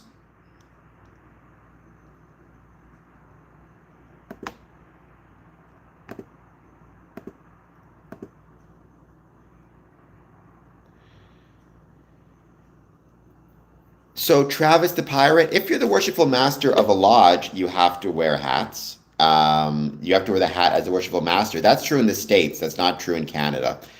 I think you're thinking of the shrine. The shrine, you have to wear hats. You have those little fezzes. Not all the time, but on certain occasions. Um, Bunny Goddess, you're getting kind of weird. You need to calm down a little bit too. Um, I don't think, you know, any religious book, whether it be the Muslim, the Quran or the Torah or the Bible, I think they would argue that it's not about controlling, it's about revealing God within their understanding. Um, I would say, in general, Christ enlightenment, it's always more valuable to be able to speak multiple languages, not just for the biblical sense, right? I would love to learn how to speak Hebrew and Greek. So it's on my list. I'm trying to learn more about multiple languages as a general rule. I've argued in the past that we within Freemasonry need to spend more time learning about our different languages. Um, like being able to communicate in different languages because you may live in a you may live in a community where, for example, you have a lot of Spanish speakers or a lot of French speakers or whatever it might be valuable to be able to communicate with them. Or if your lodge has a significant number of, you know, French speakers or Spanish speakers, maybe do a summons or a trestle board in both English and Spanish. Can't hurt, right?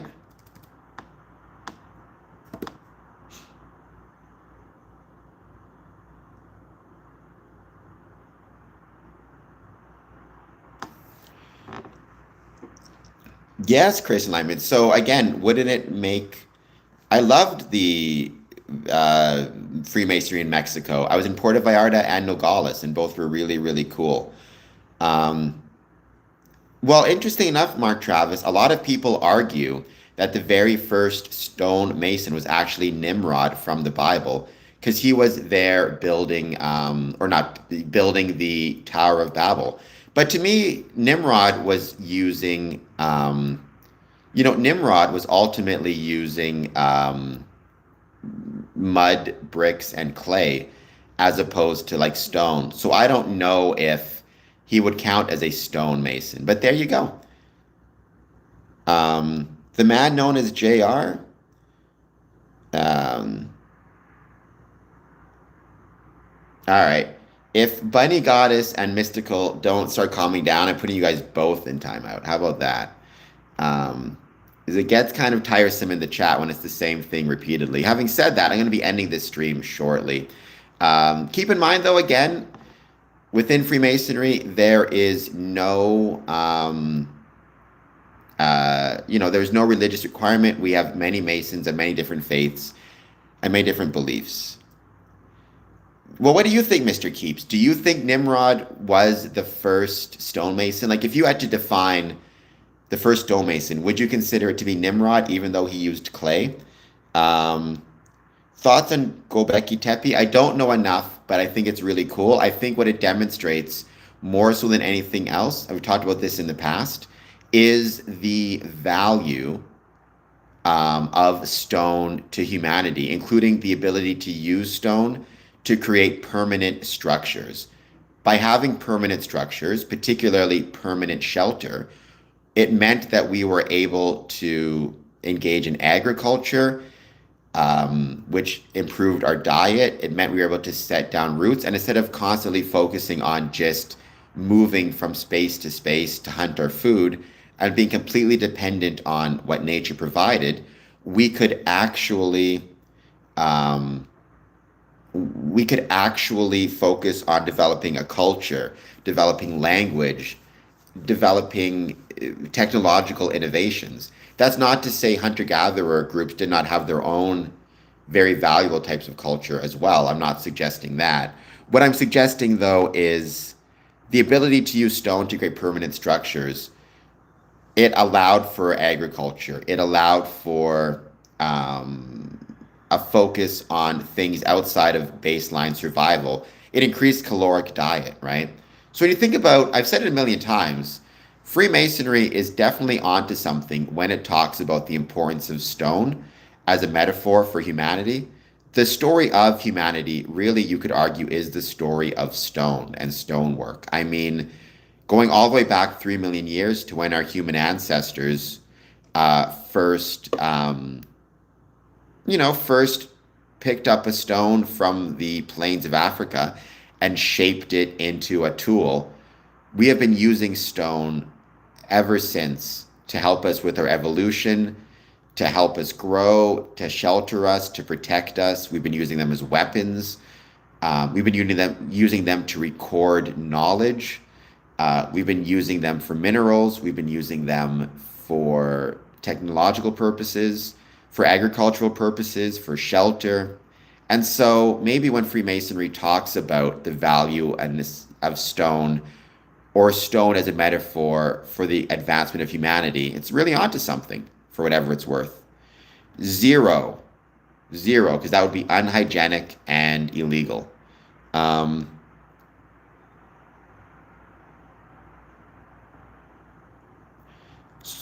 Well, I mean, the Stonecutter is it's kind of a joke, but I do love that episode of The Simpsons called Homer the Great. There is no ranking system in Freemasonry. The way to think about it is rather um, through degrees and offices. There is there are three main degrees in Freemasonry. The third degree is the highest degree in Freemasonry. There's also several different offices within a lodge, each one having its own exclusive set of requirements or set of duties. The highest office within Freemasonry is the worshipful master of the lodge. Um, uh, I am not In fact, I've talked about this, Andrew Tate. I don't think you actually are Andrew Tate. The times that Freemasonry is mentioned in the Epstein files, the context through which it's mentioned and how it's mentioned. Ultimately, though, there is no evidence, A, that Jeffrey Epstein was a Freemason, B, that Maxwell was or is a Freemason, or C, that any Freemasons were visiting the Masonic Lodge, or sorry, visiting the island or were involved with Epstein. Um, well, Stone Raid, got to join to find out. There are some things I don't discuss. That's one of them. It would be like a spoiler. What I would say is I've never seen anything pantomimed in a Masonic Lodge. That never seen anything in a Masonic Lodge that is illegal, immoral, against one's civic, religious, familial responsibilities. That's dangerous, unhygienic, whatever it might be. So keep that in mind. Everything has a purpose. Everything expresses a message. Space Legume, I love that episode. I'm one of those people. I absolutely loved that episode of The Simpsons. I think most Masons do. All right, guys, we're after 3 o'clock. I'll be back on tonight at 1 a.m. I'll see you guys soon.